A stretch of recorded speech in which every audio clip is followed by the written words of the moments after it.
সাতপন্থী এক তাবলিগওয়ালা বলতেছে যে বাংলাদেশের সব আলেম গোমরা হয়ে গেছে।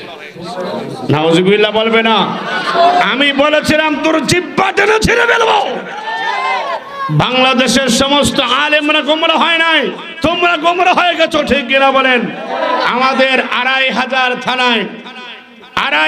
থানায় ওই সাতপন্থীরা ইজতেমা দেওয়ার জন্য তারা বাস পাল্লা নিয়ে হাজির হয়ে গেছি। আমরা ওলামায়ে কেরাম নারায়ণগঞ্জ ডিসি অফিসে গিয়েছি।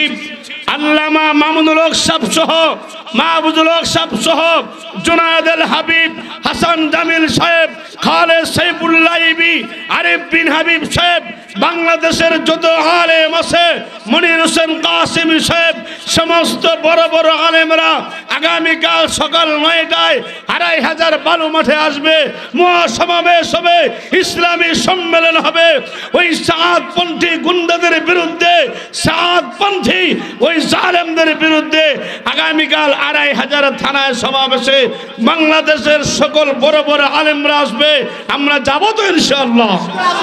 কে কে যাবেন হাত তুলে দেখান। 2,500 থানা থেকে এই সাতপন্থীদের সমস্ত কার্যক্রম আগামীকাল সমাবেশের মাধ্যমে আমরা চিরতরে বন্ধ করতে চাই। আপনারা একমত কিনা আমাদের সাথে হাত তুলে দেখান।